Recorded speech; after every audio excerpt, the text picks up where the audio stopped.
Hey everyone, welcome back to another episode of the Retro Gamers Podcast. Thank you very much for listening, downloading, watching, doing whatever you do with this show. Larry here. And Anthony here. What's going on, Ant? Not much. Just it's another beautiful autumn day in California. Are we officially in fall now at this point? I think yesterday, Friday was the first day of fall. Right? That's what I thought. Yeah. Everyone kept saying the 22nd. No, I thought it was the 21st. I thought it was the 20th. I don't know. All I know is that I heard rumors it was supposed to snow here in New York this weekend, so I don't know what. Oh, cool. You know, we had the same rumors out here? That, I don't believe that. When was the last time it snowed in California? Actually, funny enough, the last time it snowed in California, at least Los Angeles, was the first year I moved here. Actually, the first month. It was like I brought it with me. Way to go, pal. And there was a dusting on the Pacific Coast Highway, and they had to close it down because it didn't know what to do. I love it. That happened like in Atlanta. Yeah.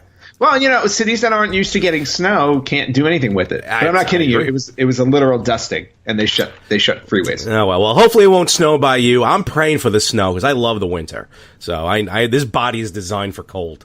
So yes, I miss the winter, but my body is no longer designed for the winter. So you've been acclimated. There we go. I got it second time. Acclimated. Around. Yes, so, I have acclimated to Southern California weather. Excellent. Good for you. No question. Shame on me. So we took a little week off only because with the last two episodes when we recorded with Frank, our hybrid episode with the better half, yes. We just kept talking, and it was a fun time. I gotta say it was a good time recording. Oh yeah, I had a blast, and a special thank you to Frank for and of course the Better Half podcast for agreeing to do the crossover or the hybrid episode. It was a lot of fun, and we should do that again. Oh, absolutely. Down the road, we'll definitely do it. We'll merge all the shows, and it'll be like a weird kind of like those old like cartoons that aired on like 5 different channels. Like, yes. About drugs and alcohol and the Chipmunks team up with Alf. We'll do like a special round table with Better Half and Yin and the Yang. It'll be like an old NPR episode. Yeah, and with the way that we talk, it'll be like 6 hours long. Oh, forget about it. That's all we do. It'll be that 5 hours Frank and then 1 hour everybody else. So yeah, pretty much. But just a quick thing to touch on with that Better Half hybrid and everything like that. I just wanted to do a quick follow up on something we discussed last week, and it had to do with Frank's guest list questions. Oh, okay. And he had given me a really good idea, and it's not video game related, so I'll be brief. But one of the questions that he asked on his guest list was if there was an item that you can go back in time and get, what would it be? And my response was I would go back in time to get my dad's comic book collection that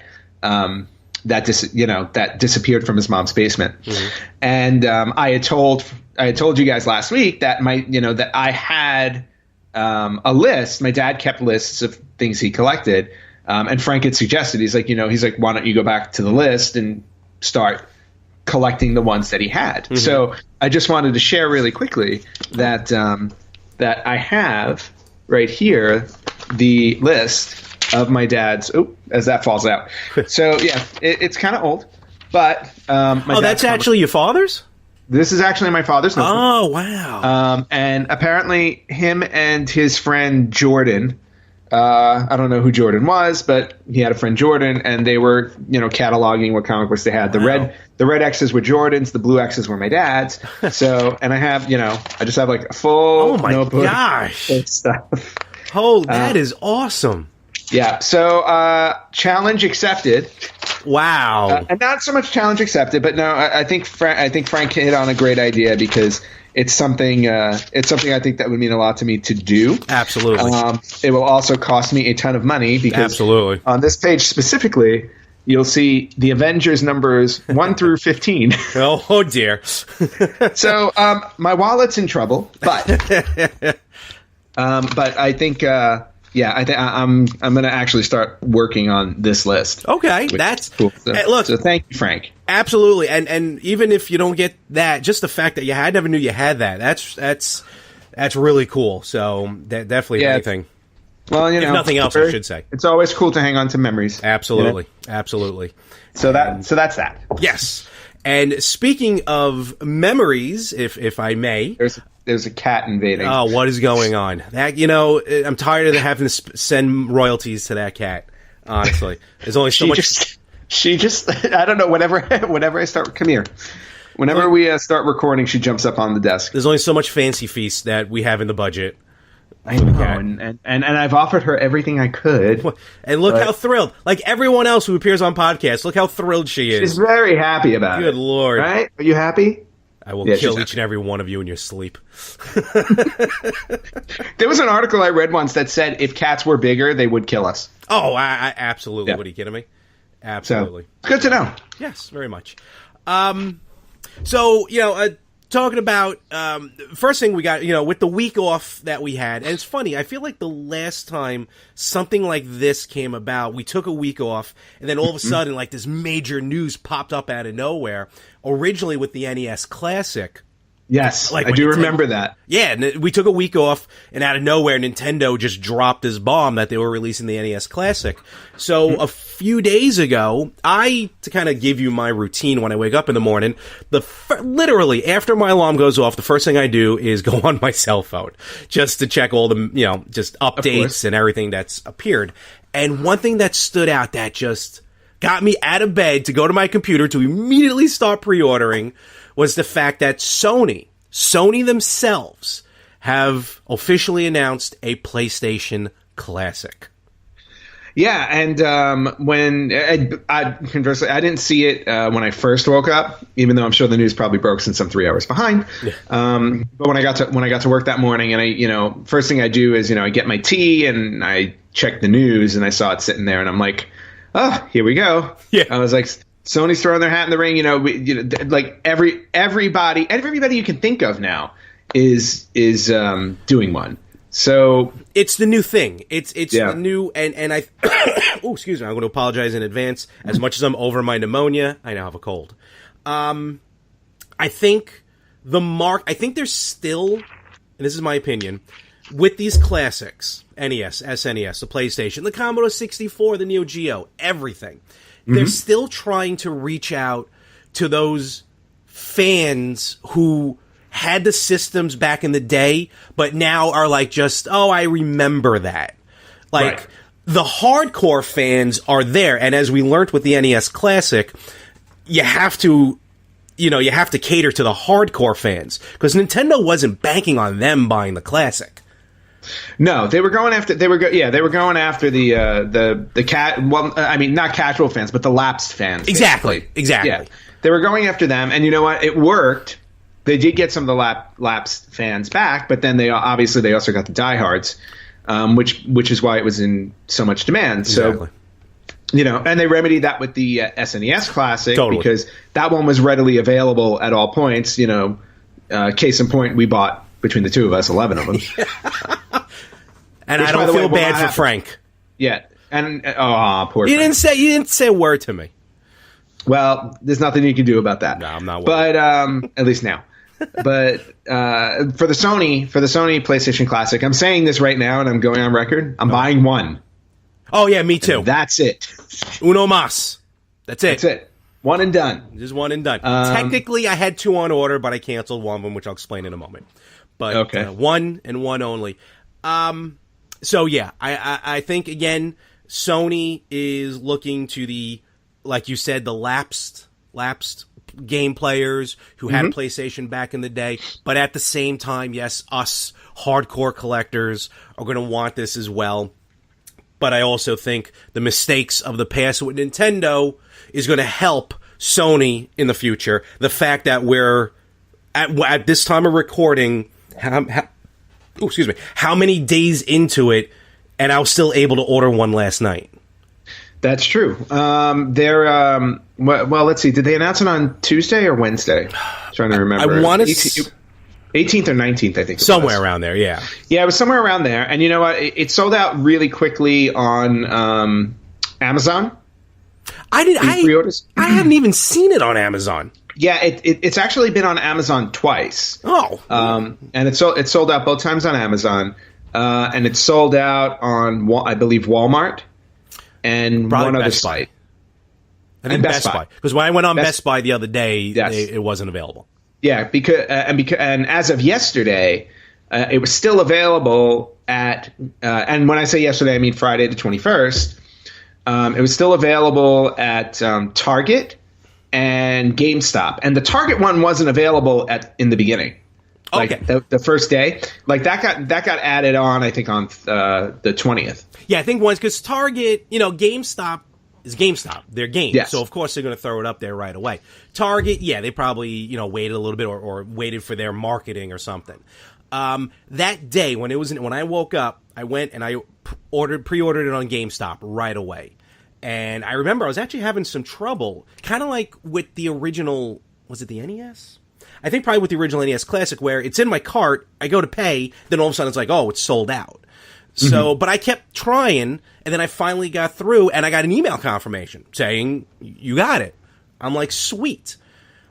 But I kind of wanted to get it on Amazon. A, free shipping. B, I can save a little money, with my card. So what I did was, and I still wasn't finding it on Amazon, I went to Target. And Target, I pre-ordered it on Target. So I was able to get it through Target.com with the free shipping, with my Target card. So I saved 5% as well, because I got the red card. $5 off. Exactly. And all right, I probably will get it a few days after the release, which I can deal with. And then I went back and canceled it on GameStop. But just the fact that I was able to do that like 3 or 4 days after it was released is what makes me feel Sony is going to mass market the heck out of this thing. Yeah. Well, and you also, excuse me. Well, I was going to say, you also got to remember that the Sony PlayStation was the first system in console history to sell over 100 million units. So they've, the nostalgia factor on that one is probably going to equal, if not eclipse, that of the NES. Because that's the NES is one thing because we're going back to the 80s. I mean, Sony now, you're talking a good solid, almost 10 years into the video game craze once when Nintendo made it popular. So you had a lot more fans buying it, a lot more people buying it. So yeah, I really do think that there's an opportunity here for them to just sell more than Nintendo did. And I feel like also, we're two years removed from the NES Classic at this point, being released. 2 years in November. Yeah. And, for a lot of, dare I even say, not maybe next generation, like after us, but I feel like the PlayStation was for a lot of people, their first console. Yes. In today's day and age. So I think it's going to hit them as well, kind of like how the NES Classic hit us as a first system. So let's get to the specifics here. It's going to drop December 3rd for $99. So 20 games, 5. Here's the weird thing. Only 5 have been announced. Yes. Which then I'm going to ask you to kind of maybe think about this for a moment, then answer in a moment later. Like, is it because they don't have the other 15, or because they just kind of want to wait for the anticipation? With that being said, the $99 price range for $20. Well, actually, you know what? I was comparing it to the NES Classic, but they had 30 games. But the SNES had 20 games. That was more money. So actually, maybe $100 isn't going to be. Actually, $100 is not bad for this thing. 2 controllers, which I think are USB. Really? I think when I saw the front of the PlayStation Classic, unless it just looked different, I could have sworn it was USB. Yeah. But don't hold me to that one. So I don't know.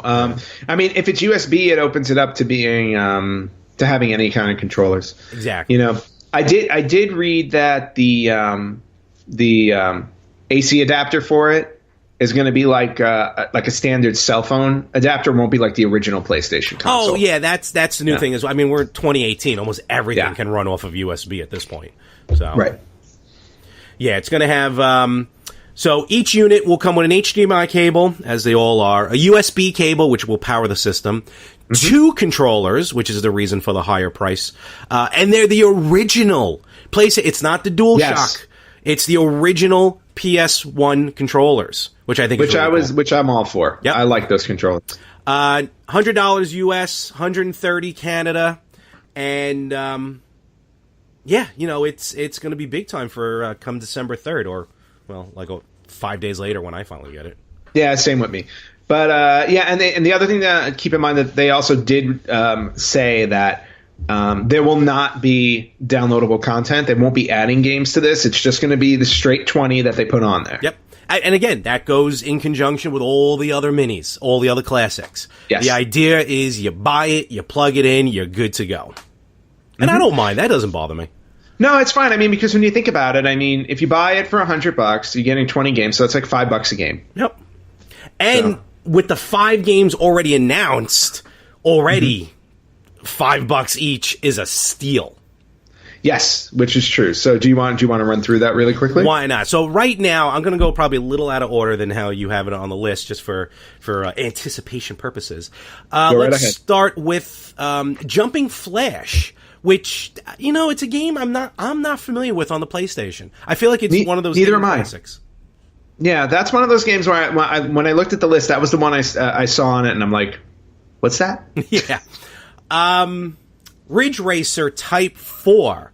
Great series. Odd, they're going with not the first one, which is kind of a thing that they're doing here, not necessarily the first in the series of classic games. Wild Arms, which is a classic. Yes. Tekken 3. Again, not going with the first one, not even going with the second one, but the third one was definitive. Well, and that's what it is. I feel like they're going with sequels here because those are the ones that have more characters in it, more levels and things like that, as opposed to the originals. I also feel like maybe they're going with their best sellers. Could be that because with the fifth title so far announced, Final Fantasy VII.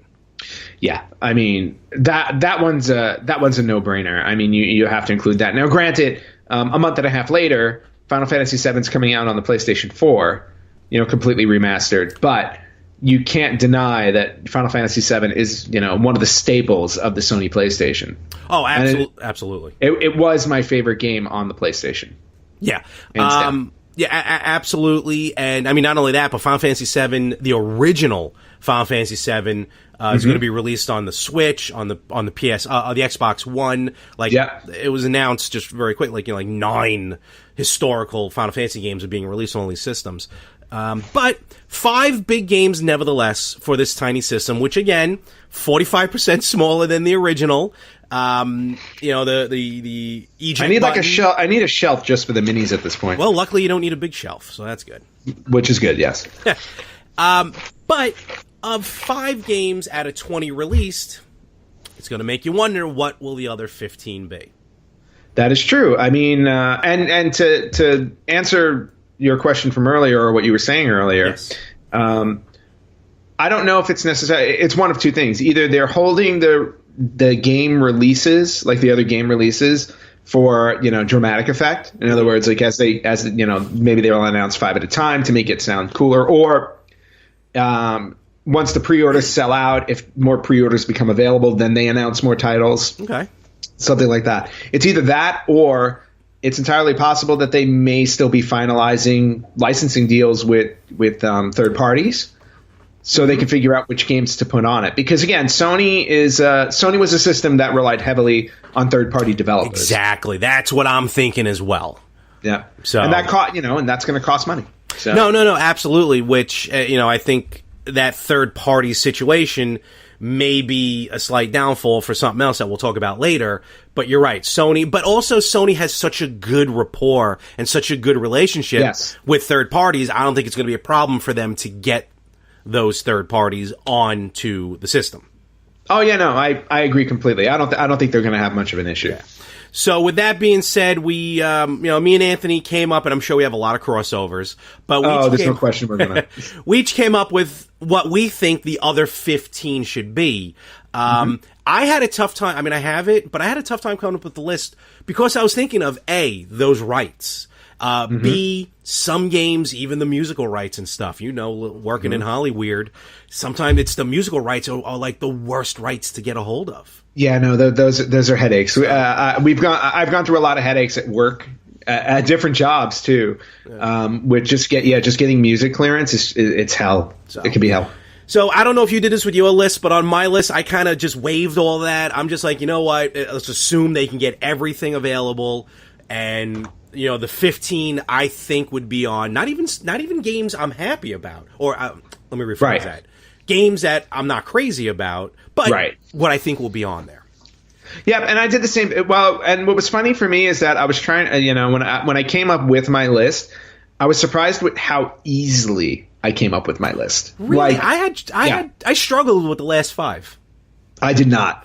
Now, granted, I was looking through a list of all PlayStation games ever released. I came up with like the first 10 off the top of my head. And then, but I was reviewing a list the whole time because I'm like, it'll be easier if I just read through a list. And thank you to Game Dude for having your lists online. Game Dude is the video game store here that I shop at, or the used video game store that I shop at. And they have all their lists online, so it's just easy to go through. So, and the other 5 that I added, like they just hit me really fast. So. Okay. And the list I used, I did look at like the top selling PlayStation games, and I also thought, because maybe it's easier for them at this point, what PS1 games are already available from the PS3, because you were able to download some of them. Yeah, not all of them. And I thought about that too, because I went back and forth on the sense of like, if they're already available like on PS3 and the PS4 network, should they be available on the Classic? I was struggling with that because it's like it's like purchasing it again and again and again, which you do with Nintendo. I've bought Super Mario Brothers about 7 times already. Exactly, but but I also I kind of weighed that a little bit when I came up with my list. So did I, and then we'll get into the list right after this. Here's why I feel like they could go with just those games alone, because a $500 PS4, well, not even, let's say a $200, $300 PS3 at this point versus a $100 PS1 Classic. So true. With that being said, let's get into the list. And Ann, how about you do the honors? I guess we'll just kind of go back and forth. Yeah, let's go back and forth, and we'll see where we overlap. Yeah, let's do. You want to do 5? I'll do 5, and no, let's just go back and forth. Let's play tennis. That's 1 for 1. Actually, I'll talk about that later. I tried a tennis game for the first time, and I am terrible. Oh god. We will talk about that later. So I'm going to start now. The first 2 that I have on my list, I actually did an or option. It would be one or the other. Okay. Because with some of them, I wound up going genre. Like I don't like it. Like I don't want to see an overabundance of one genre on the system. So for this one, I went with, and these are classics just for the sense of like these started franchises for these games, and it's in the racing category. Okay. So I went with either Gran Turismo or Need for Speed. Oh, I didn't even think of Need for Speed. One of those two, and it could be the original. It could be like the best selling of them, or the third or the fourth one, whichever ones came out for PlayStation. But I think you have to have a really solid racer represented, and those are the 2 definitive series. Oh, absolutely, PlayStation. Absolutely. I had Gran Turismo on mine, okay, so we're good to go there. I didn't even think of Need for Speed, to be honest with you. That excuse me, that would be a good one to put on there. Yes, no question. So sorry, hold on. My cat's eating a wire. Oh boy. It'll be fun until he gets electrocuted. So I'm the first one on my list, which was the first game that popped into my mind, and of course I just bought this like a month ago. Of course, Tomb Raider. Yep, I have that on my list as well. Yep. Tomb Raider 1, which again. Yeah. There were so many games that became successful franchises on the PlayStation. I feel like you have to go back and pay homage to those originals. Tomb Raider is definitely one of them. Yep. And just a note, I had Gran Turismo on my list as well. So yes. Okay. All right. So next on my list, and I didn't put my list in any particular order. Yeah, neither did I, to be honest. So then I went to. I wound up going to this is another or option. I went to the fighting genre because there were some amazing fighters on there, and I settled on and you could have both of these on there, but I'd rather just have one because there are much more important games. And you already have Tekken on there, Tekken 3. And Tekken 3 is already on there. So either Street Fighter Alpha or Mortal Kombat Trilogy. You know, I don't, it's funny, I didn't put either one of them on my list, but I would probably go Mortal Kombat Trilogy because Street Fighter's already had 2 collections out. Not even. The one collection recently and Ultra Street Fighter 2 a couple years ago. Well, and they're also about to have an arcade machine come out next on the 25th. True. So that's why I would probably lean towards Mortal Kombat Trilogy. Mm-hmm. And I had a toss-up with between Mortal Kombat Trilogy and Mortal Kombat 4, which was the first 3D Mortal Kombat. But I feel like Trilogy best encapsulates the Mortal Kombat franchise because it was the last 2D one, but it was also the one that had every single character in it. Oh, yeah. Every character, every level. So I felt like that would be a good representation on the PlayStation Classic. Totally. A game that I feel... maybe not define the PlayStation, but just another game that you can't not think of this game when you think of PlayStation, and I'm talking about Castlevania Symphony of the Night. Yeah, that one's definitely on my list. I mean, one of the arguably the best game ever on the PlayStation. Best PlayStation game, best soundtrack in my opinion. The soundtrack was amazing. There was just nothing wrong with the game in my opinion. So. No, I agree. I mean, that was to me that was like a perfect game. Yep. And there are very few. So yeah, that's a must. Definitely a must on there. If it's not on there, I'll be super shocked. Moving on to a game that I actually own. Mm-hmm. I own the original one on the PlayStation 1. I have yet to play it because it's a beast of a game. Okay. And it's also not a sequel, but it's also part of a franchise of one of the best RPGs I've ever played in my life, and a recent gift that you gave me. So Chrono Cross, which again, it was a massive RPG on the PlayStation. And one of the main reasons why I picked it also is because Chrono Trigger, arguably one of the greatest games of all time. Chrono Cross, I felt like was a suitable successor for it. Up to 45 characters in the game that you can play. Good Lord. In your party, not all at once, obviously, but there were 45 characters that you can find and add to your party, and multiple endings, which just ups the replay value. So yeah. To me, that's a perfect game to have on there because you can go back and play it over and over again just to try and capture all the endings. Which is basically the reason for all the endings. So good stuff replay there. Value. Absolutely.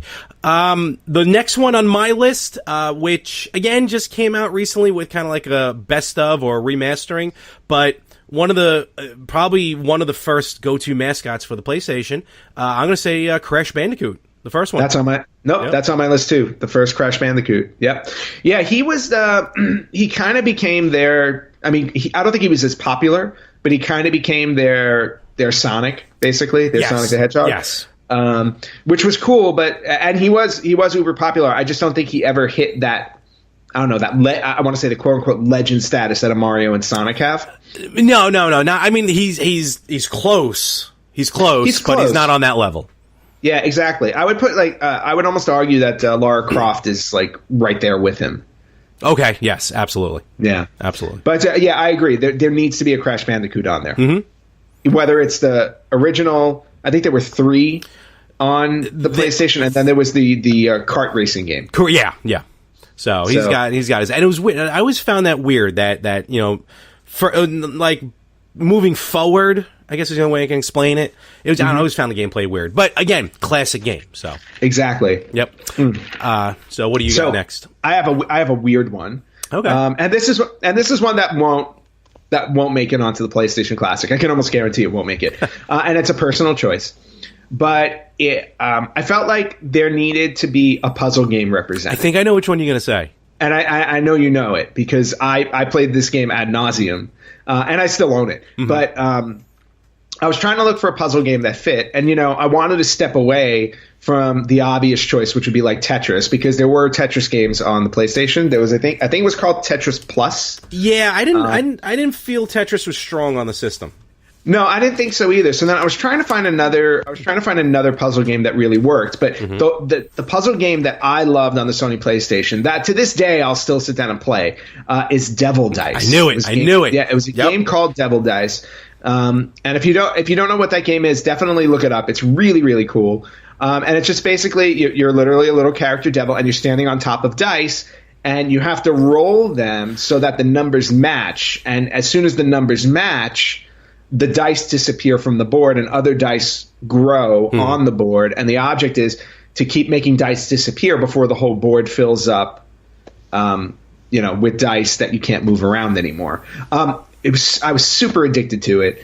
Absolutely love that game, and I would love to see it on the PlayStation Classic, but I don't think there's a chance in hell.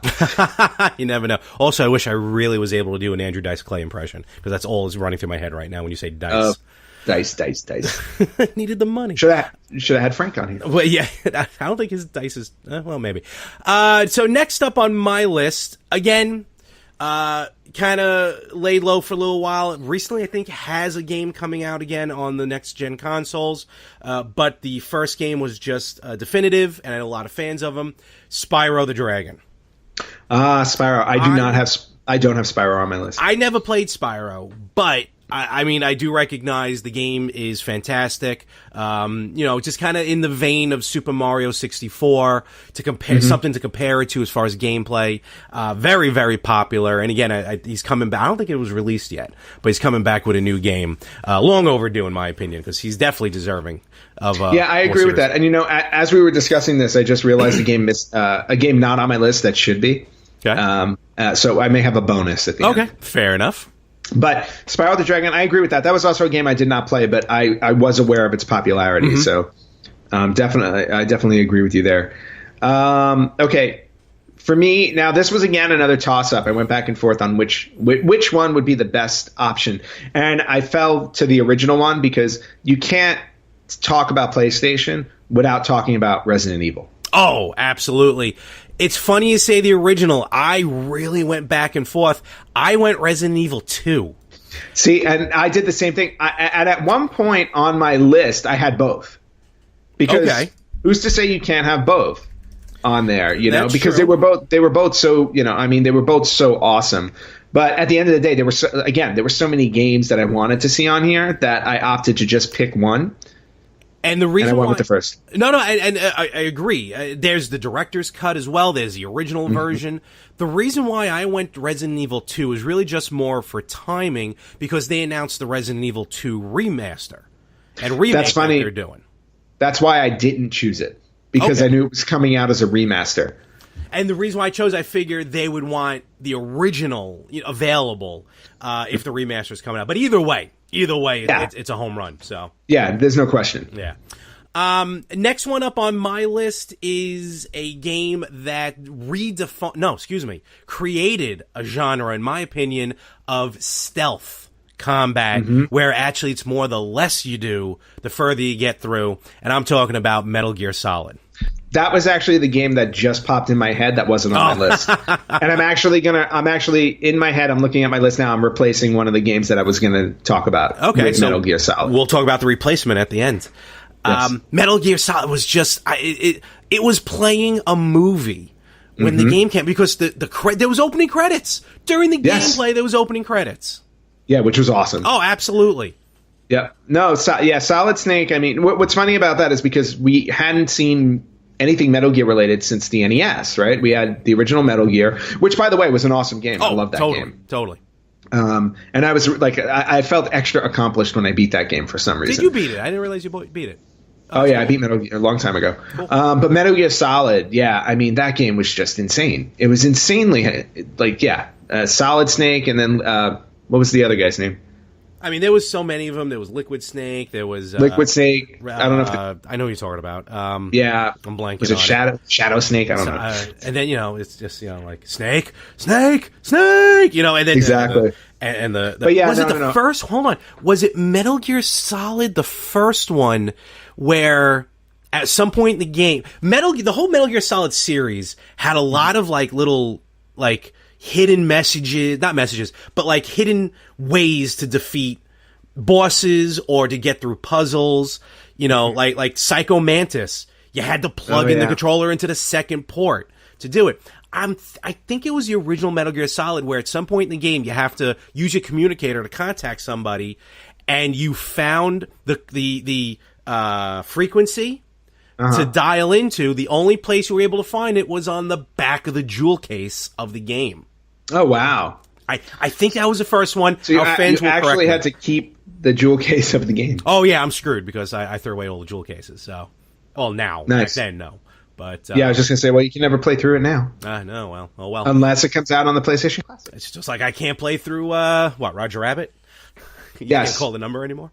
You can't call the number. You can, and you'll have a good time. But I was just going to say, you can call the number if you're 18 or older. What do we got next? What do we got next on yours? Next on my list, this is another game that I really enjoyed, and I know you'll know this game as soon as I announce it. But well, we have a guest. Oh, we have another guest. Oh, the other one.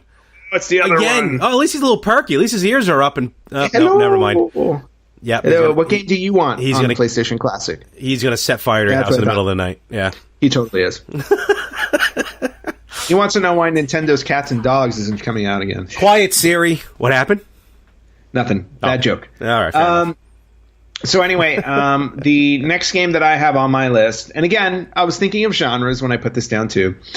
Musical genre. Oh, I think I know where you're going. You probably don't. Because it's not Busta Groove. No.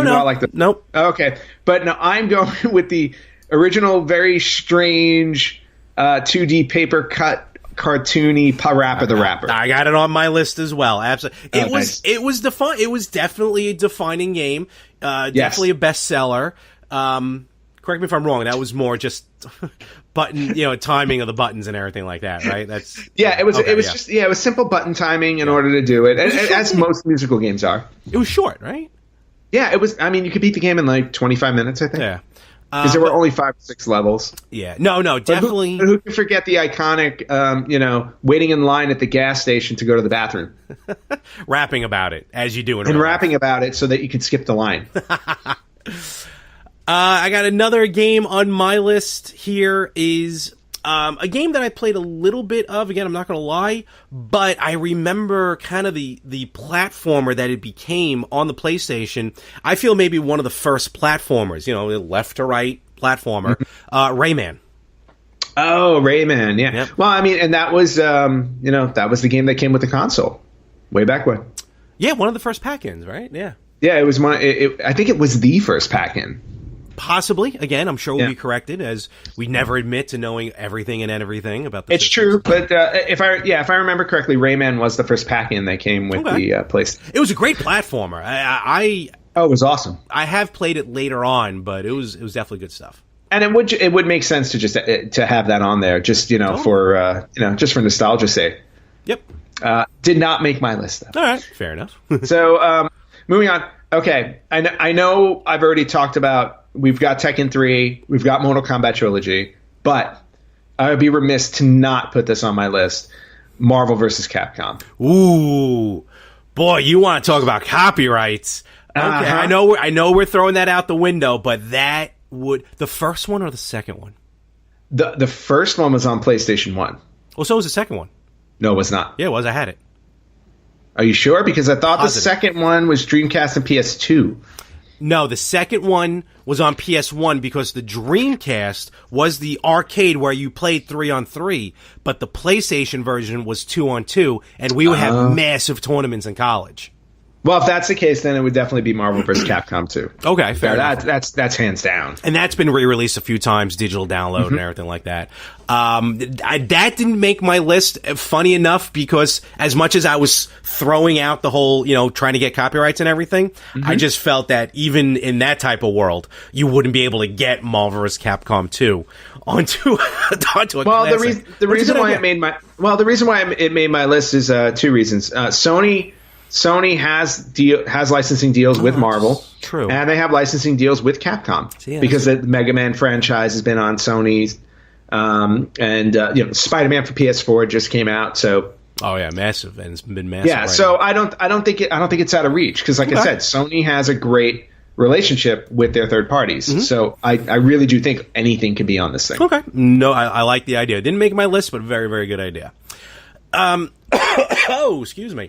What did make my list, and this was another one where I kind of went back and forth on should it be the first one or the second one. And I feel like, and we've talked about this in the past, I ended up going with the sequel to this particular game because I think that's when it really hit its stride. As much as you loved this game on the Dreamcast, I loved it on the N64, but we can say that Tony Hawk Pro Skater 2 would be amazing on the PlayStation Classic. That is on my list as well. There's no question about that. It was funny. I was debating. I really went back and forth because I'm like, well, the first one's the first one. And, it started it. But just the second one was so good. No, the second one, yeah. And the reason why the second one made my list, it was leaps and bounds ahead of the first one. There was so much more to it. So, yeah, it wasn't even a question for me. Okay. I didn't even debate it. Cool. So... but now it's funny. I'm starting to question it now because when Tony Hawk Pro Skater 2 came out, was the DualShock available? I do not know. Because now I'm thinking about the analog sticks. But whatever. Also because I played this on Dreamcast, so I had, their version of that. Played it on the N64 and I had the analog, so. But anyway, I'm still going. Tony Hawk Pro Skater 2. Yeah. Nope, agreed. Okay, so next on my list is one that I'm assuming you didn't put it on your list because you were concerned about licensing rights and everything like that, but I had to put this on there. I tried to ignore them. It's sort of Marvel vs. Capcom. Right. So this one had to go on my list because I feel like for its time, it was the definitive pro wrestling game that we played nonstop, and that would be WWF SmackDown 2. You know what? I believe that was Know Your Role. Know Your Role. Yep. Yes. That would be. Trust me, I would love to see a WWE game because I don't know what you're talking about with the WWF. The Panda has nothing to do with the PlayStation, but I would love to see a wrestling game on any of these classics. But it's funny, I didn't put any WWE games on here because I feel like in the mass market they probably wouldn't go with it. But I have to say personally, it was the first SmackDown game that was the reason why I got a PlayStation. I didn't get a PlayStation originally. No, I remember. You were still a Nintendo snob at the time. I had Genesis. Yeah, that took you a while to get, though. And I even bought PlayStation used because I didn't have the money. But, it was SmackDown that got me to buy a PlayStation. I would personally like to see the first SmackDown because of that, the more personal reasons. But, SmackDown 2 was fantastic. So, that's a good pick. Yeah, definitely. I definitely want to. I would love to see a wrestling game because wrestling games are so popular on video game systems. Oh, yeah. So, which is why I find weird that Pro Wrestling wasn't on the NES Classic, but whatever. Agreed. Next up for me is a game this one's coming out of left field, I admit, but I do know, I've played it a couple of times. It is a fun game. Hot Shots Golf. It's a golf game. It's a bit arcade-like, so it's not like a Tiger Woods game or anything like that. It's more arcade, so it's kind of meant to be played fast. But I do know it's sold very well on the system, very popular, and I think if you're going to go with that, and some fans out there, golf fans, or at least arcade sports fans, I think would get a kick out of it. So I know it's out of the ordinary, way out of the ordinary, but sometimes you throw those games on there. No, I can understand that. I went back and forth on whether or not to put a sports game on here, but at the end of the day, I decided not to because sports games retire. I have to sneeze really badly. I'm sorry. Say grapefruit over and over again in your head. Okay. So, What was I saying? Yeah, I thought about sports games, but sports games always like kind of die out when the next year comes out. So, and I couldn't think of a definitive sports game that would work that was on the PlayStation, so I kind of just skipped those. That's kind of like why I went for Hot Shots Golf, because there's no pro players in it. It's not Hot Shots Golf 98 or anything like that. It's just an arcade game. Right. Whose turn is it? Your turn. My turn. All right, I lost track. Okay. No. And the next one on my list is again another great game. Also Marvel related. Okay. Because when it came out, it was just absolutely amazing. And I actually had it on the Dreamcast. I didn't have it on the PlayStation, but the original Spider-Man game. I knew where you were going with that. Yep. Yeah, and the sequel Enter Electro was good, but that first one was just fantastic. Like I feel like that was the first time I really felt like they really got a superhero character right in a video game setting. It didn't make my list. Again, I don't know why, because of the parameters that I set for myself. But you're right, it is amazing game. I feel like if a game like Spider-Man's on there, this thing probably would have been more than $99. But it would deserve to be on there. And it's just, you're right. I only had it on PlayStation. I didn't have it on Dreamcast, but I don't even think I own it anymore. Unfortunately, something happened where I lost track of it. I definitely got to go back and pick that up. Yeah, definitely worth picking up. Next up on my list is the first of a series that I still feel is the original as far as military historical war games. Call of Duty took over that genre, but before there was Call of Duty, there was Medal of Honor. Oh, Medal of Honor, that's right. The first Medal of Honor, I mean, I don't think I ever beat it, shockingly, but I got far in it, and it was just, I remember I just could not put the game down. It took place World War II, and the one part I remember vividly is, you're undercover as a German, not spy, but just you're in Germany, and just walk up to one of the characters, and just like, papers, where are your papers? And then you just have to cap them, and that was it. But oh man, Medal of Honor, and the sequel, Medal of Honor Underground. There was Medal of Honor, I found on the PS2. Sadly, the most recent one on the PS3 wasn't that good, in my opinion. But the first one was amazing. I still think the Medal of Honor series, overall, better than Call of Duty. I'm saying it right now. Oh, wow. Yeah. That's it. That's a big statement. Yep. So. And speaking of big, no, oh boy. You need to. What is he doing? He wants to sit on me. Jeez. No, not now. Get control of your zoo. I can't control the animals. They run the house. All right. So last one on my list of 15. I'm at my last. So how is that? What? Oh, I guess you had more of mine. I have one bonus one. Okay, because I got three left. Since I forgot about 15. Oh, interesting. Yeah. Maybe we overlap. Mine overlapped with yours more. I don't know. Yeah. All right. But anyway, last one on my list of 15. Again, another one that became a very successful franchise, probably one of the most successful franchises in the history of video gaming. And I put the original on there because it's amazing to see where this game started and how far it's come today. Okay. Grand Theft Auto. I thought about GTA. I guess I did consider, trying to get around stuff. Yes, yeah. GTA should be, it's not on my list, should be on there. I felt they wanted to maybe stay away from that just because of the, with the carjacking and stuff like that. But again, if we're throwing that out the window, you're right. GTA, Grand Theft Auto was literally a game changer. Even GTA London 1969, which was awesome because it was like downloadable content that was physical because you still needed the original disc to play. But that would be. That definitely blows. Especially because Grand Theft Auto 5, GTA 5 is just like it's still going. One of the most successful games in history.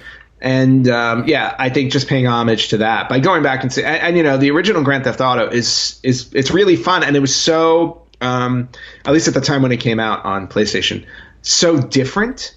It was such a unique concept. And it just was awesome. And the sequel was great too. Oh, GTA 2, yeah. 2? That I had on Dreamcast. I actually had GTA 2 on Dreamcast. Oh, interesting. And can you imagine going... It's been forever, because ever since GTA 3, it's all been 3D. But to go back to that top-down perspective, oh man, that'd be weird to go back to, yeah. It definitely would be, but it would be awesome. All right, cool. So I got 3 more, so I'll run through. I know you got your bonus, which we'll touch on here next.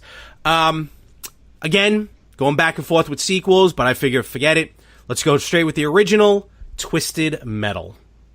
Yeah, I thought about Twisted Metal for my list too, but did not make the cut. Okay. Like for me, and I get what you're talking about with having too many in the same genre. There's already Ridge Racer. If we picked, we'd have Gran Turismo on there. But I feel Twisted Metal is not the same as Ridge Racer, not the same as Gran Turismo, because it's more it's definitely not. Game. Battle racing is completely different. Exactly, and how iconic the clown and the ice cream truck. Forget about it.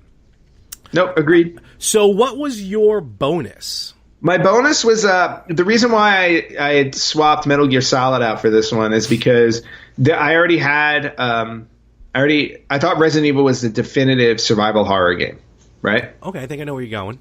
Yeah, but and I wouldn't be surprised if this makes it onto the classic, and if anything, I would welcome it to be on the classic because it was such a great game. And it was another game that also was enjoyable with its simplicity and what it didn't have, because it helped build up the suspense, and that is the ultra creepy Silent Hill. Yes, before I was debating between Resident Evil 2 and Resident Evil, I was debating between Silent Hill and Resident Evil. Ultimately choosing Resident Evil, but Silent Hill would be well worthy to be on the list.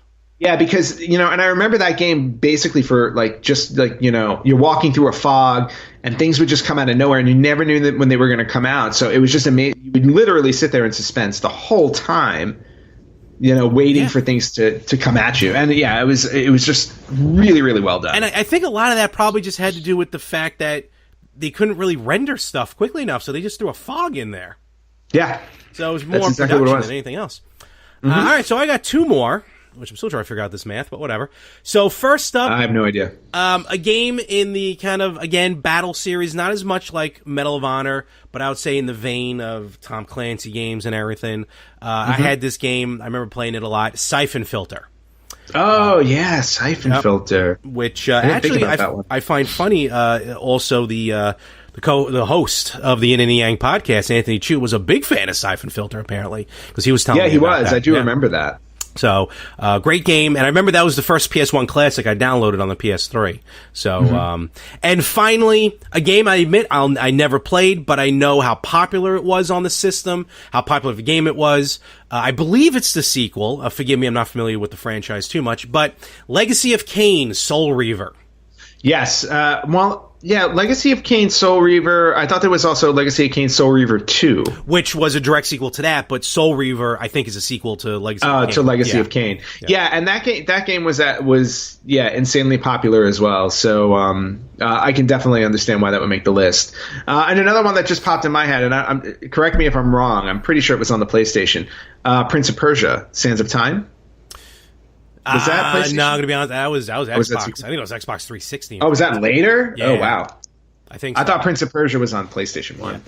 They may have had a version like of the original Prince of Persia, but I don't think Sands of Time, no. Well, anyway. But Legacy of Kain, I remember Legacy of Kain, Soul Reaver being a big deal. So, hey, look, those are our lists. We'll see what Sony comes up with, and of course, as always, let us know what you think. What your 15 would be, or just name a couple PlayStation games you feel should be on the PlayStation Classic. That drops December 3rd, $99 US, $100 US, 130 Canadian. And go pre-order it when you can, and let us know at Facebook. While you can. Yes. Facebook.com/RetroGamersPodcast. What you feel is the definitive PlayStation Classic lineup. Fight! Okay, Larry, it is time for this week's Cheat of the Week. Ooh, all right. What do we got? What do you got? And for this week, I decided to go with one of the games that you want on the Sony PlayStation Classic that nobody else probably wants on it. Well, there's a difference between want and what I think, but let's see what we got. True, but this one I think this is one that you would personally want. Okay. The same way that I want Devil Dice on it, and it won't happen. So this week's cheat of the week is going to be for Hot Shots Golf. Oh, all right. Okay. So, and let's face it, it's a golf game. There really aren't that many cheats. No, However, it's an arcade golf game, so maybe. Right. True. Well, there is one code that allows you to unlock all the character and courses in the game, so you don't have to unlock them the old-fashioned way. Fair enough. Okay. Now, first thing to note is that this code only works on the second controller. Ooh. And you cannot have the memory card in the PlayStation in order to achieve it. Already sounds daunting. Okay. Yep. So at the title screen with the bouncing logo, you need to hold L1, L2, R1, and R2 on the second controller.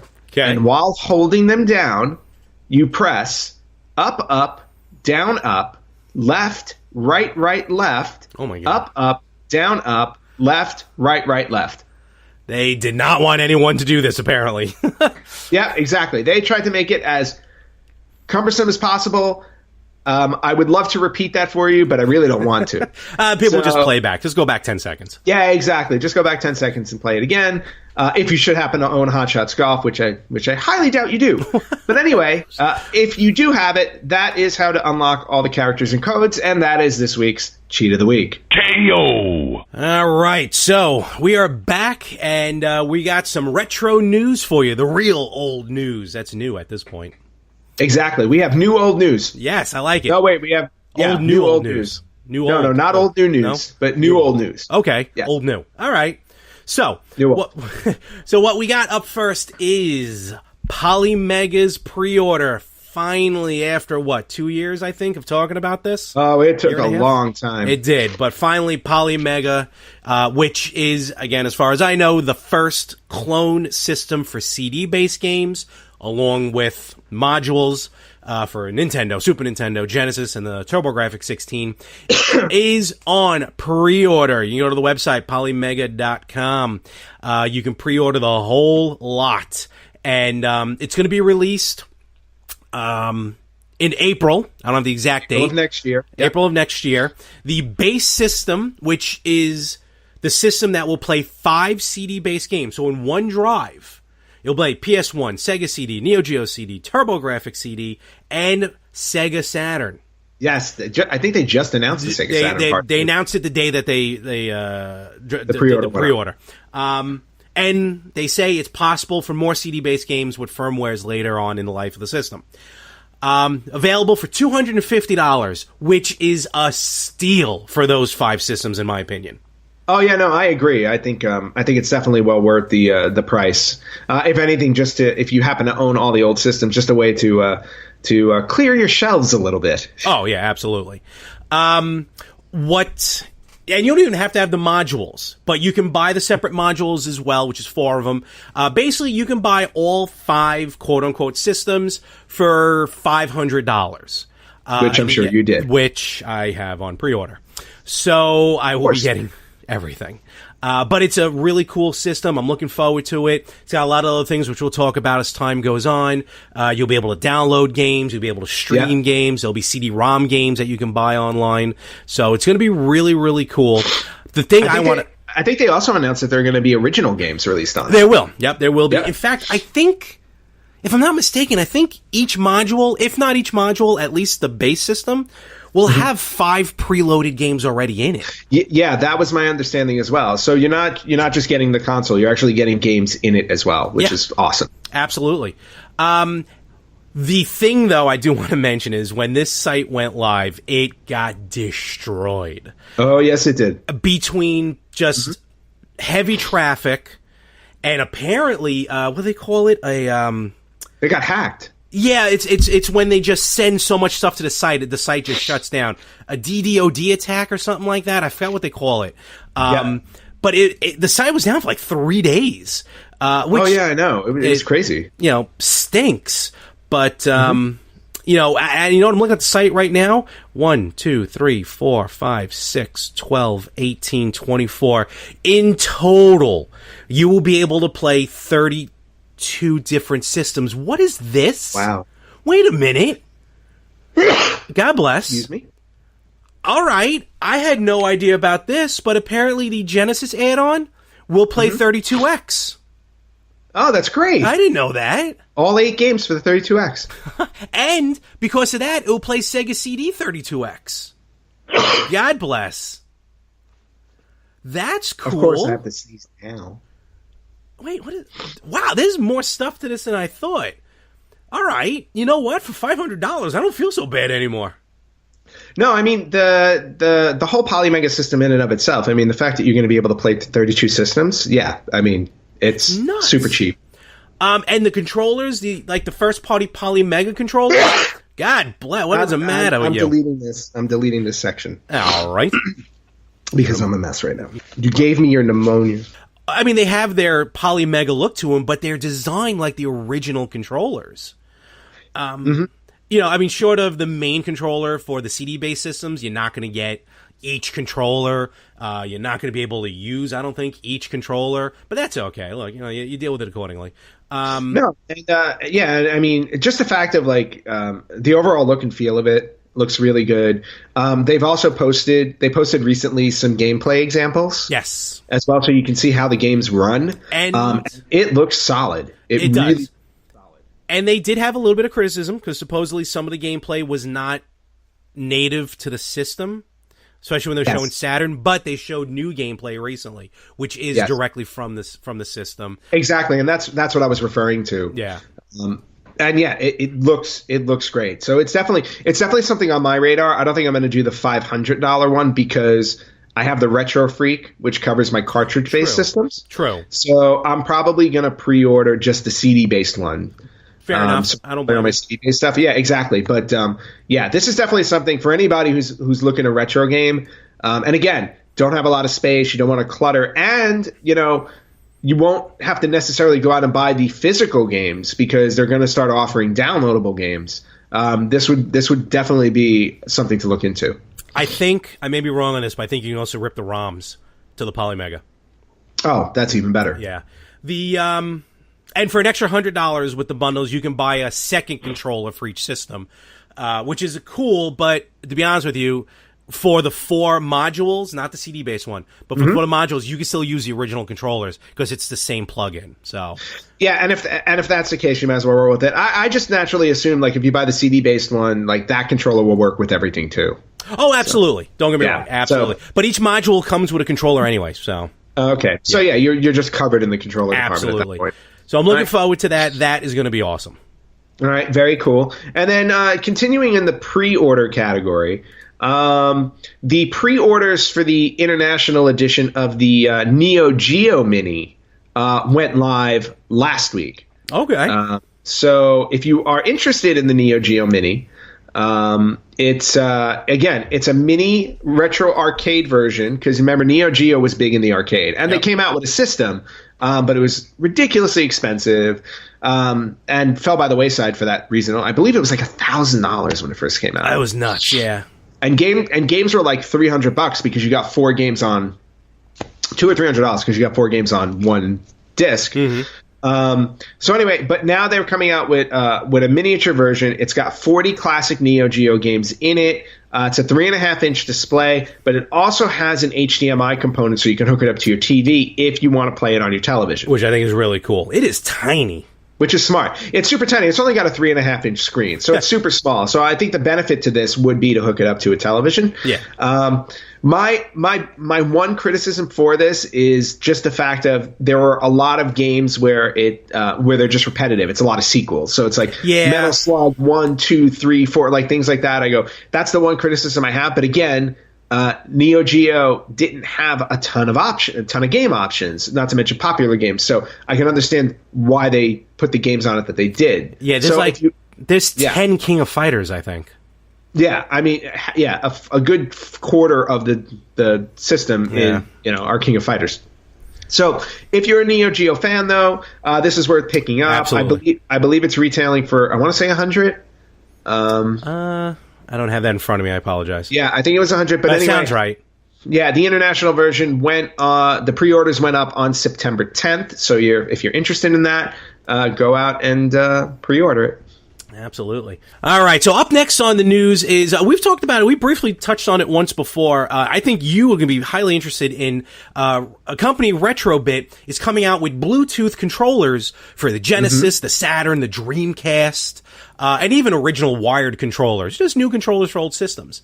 But there was also another Saturn Bluetooth controller that you can hook up to your smartphone. Which ideally sounds like a good idea, but apparently is not really working. Yeah, apparently they're having issues with it. And to be honest with you, I don't know about hooking up controllers to my phone. I guess it's worth it since phones are your phones are bigger now anyway, so it's easier to game on it. But I don't know. I've it's weird, like to play a side scroller on whether it's an Android or iPhone.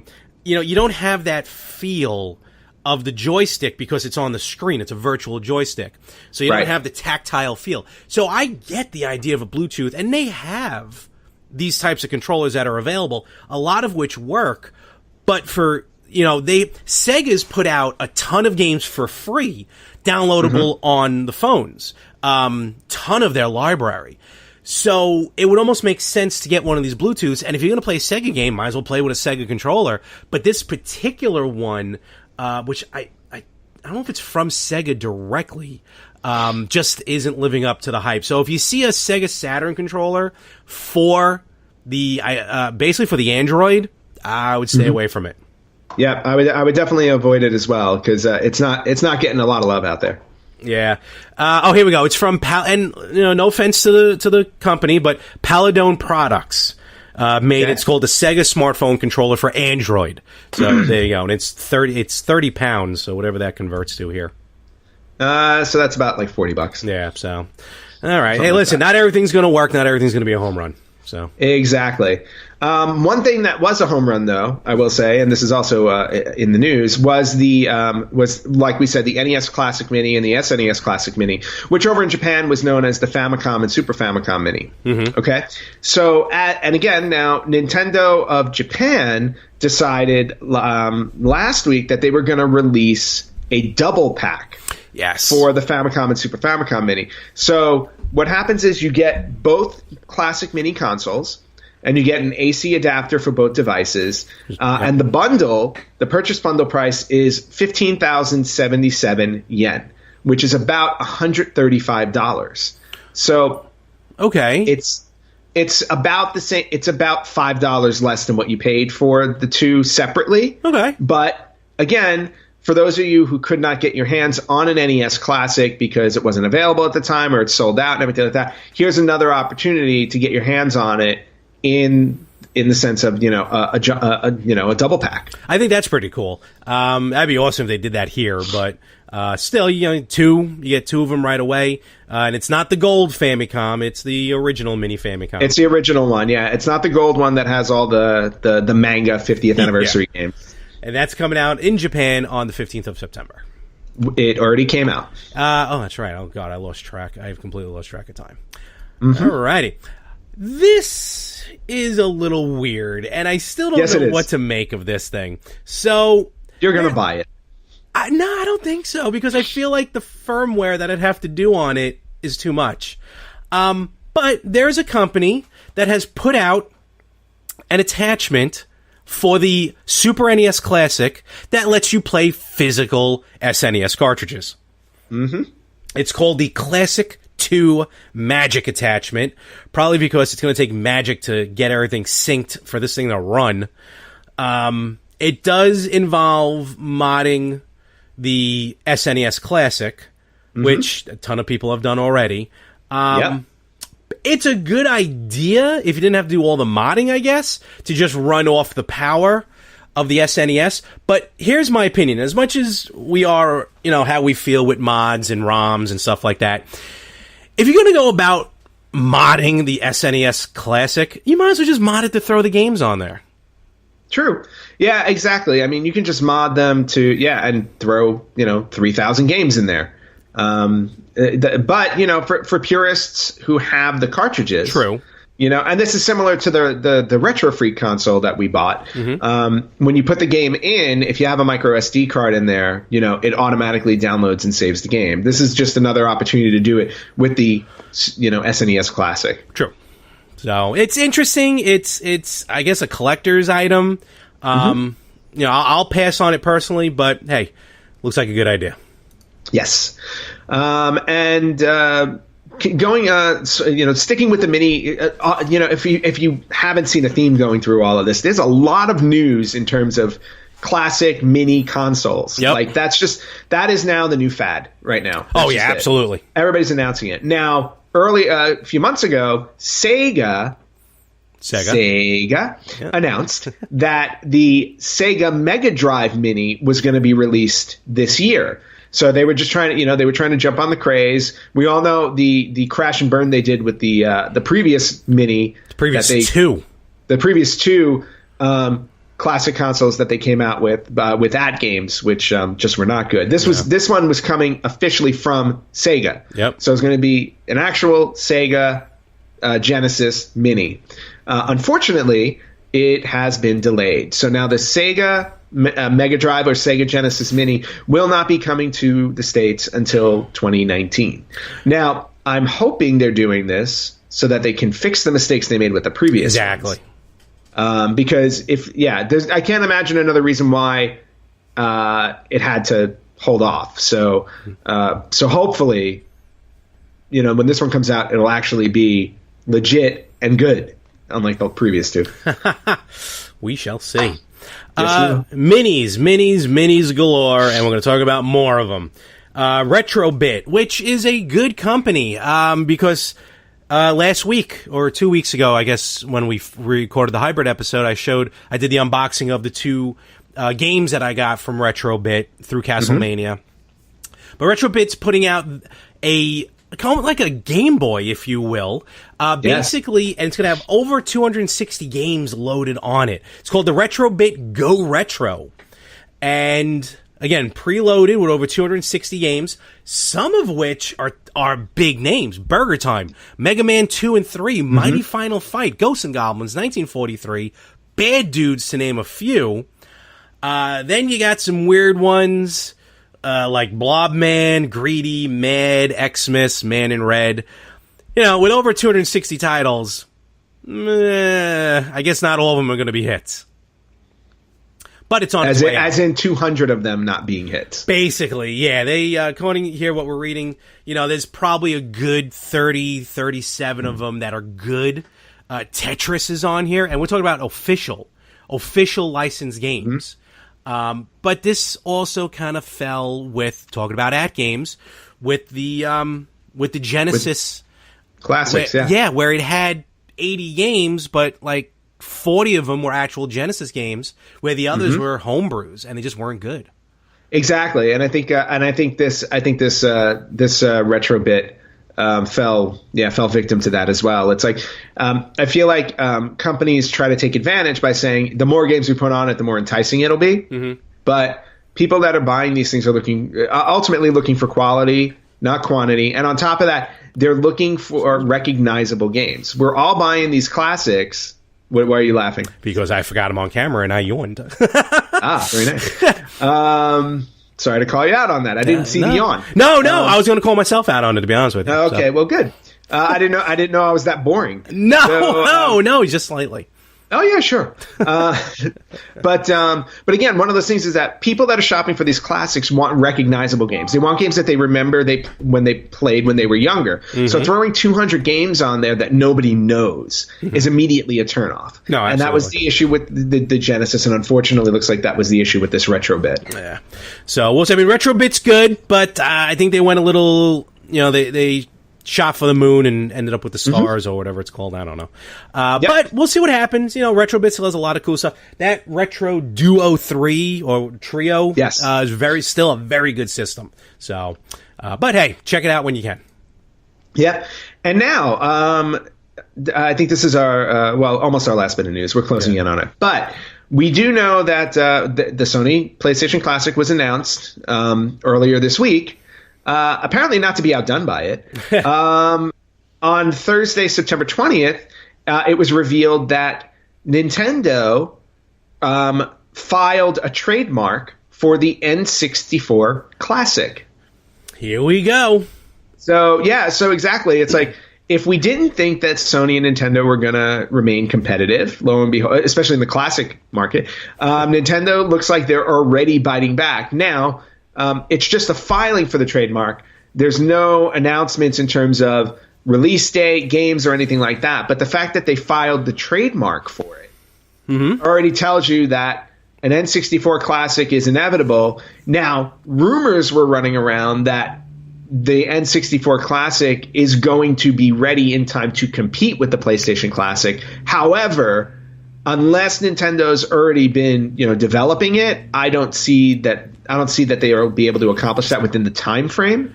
However, it could be something they've already been designing. So true, because when they announced the NES Classic, it was June, July, came out that November. SNES Classic around the same time, July, maybe August. But came out in September. True. So well, that's also because, again, the Super NES has the same insides as the NES. All they had to do was just throw different games. Well, and I would assume that this would have the same insides as well, even though the games were larger. That's all it really means is maybe bumping up the memory on it. Either that, or we just won't get as many games, because the way I see it with the N64 Classic, which I will think about copyrights and everything like that, I do not see GoldenEye 007 being on this system, unfortunately. Very true. I see really, and when I went back and thought about it, it's weird. The N64, I feel like really it's the first party games weren't that many that I feel would deserve to be on a system like this. In fact, I still think it was only going to be 10 games. I feel you only get 10. No, I think they can easily get to 20. I don't know. There may be some repeats because here, let's just really, really quickly run through.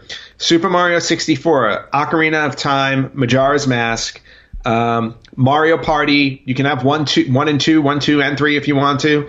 Mario Kart 64, Super Smash Brothers, Pokemon Stadium, or Stadium 2. You got the what was that? Pokemon Go. Oh, Pokemon Puzzle League. There are a ton of options for this system. You're right. What I'm talking about is if it's a bigger memory, that's fine. But if they stick with the same system, no, they're not. I don't think they're going to. I think 20 is like I think 20 is like the minimum. It would be nice. It would be nice. Yeah. I'll even be happy with 15. But I heard the memory for to mod an SNES Classic, you can't fit an entire library on there. People fit the entire NES library. You only fit 200 games, SNES games. So if you think about that with the size of the cartridges of the N64, but I see the possible pricing, $99 like the PS Classic. Exactly. It would be cool to see the N64 Classic come out this holiday season. It's almost like, if I may, seeing a couple of, classic superstars come out of, for one last time to battle it out. We got Triple H and Undertaker at Super Showdown in Australia for one last time. It's Nintendo and Sony, these two old systems for the last time, battling it out this holiday season. It would be interesting. Cat jumped on me. Hello. No, it'll be interesting, but I think that Nintendo had to up and down.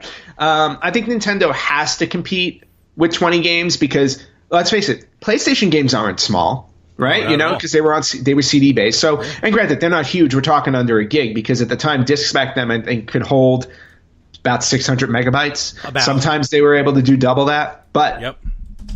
But the fact that their system is going to be able to hold 20 games for $100, Nintendo has to answer back with that. If they come out with anything less than that, they're not going to be able to compete.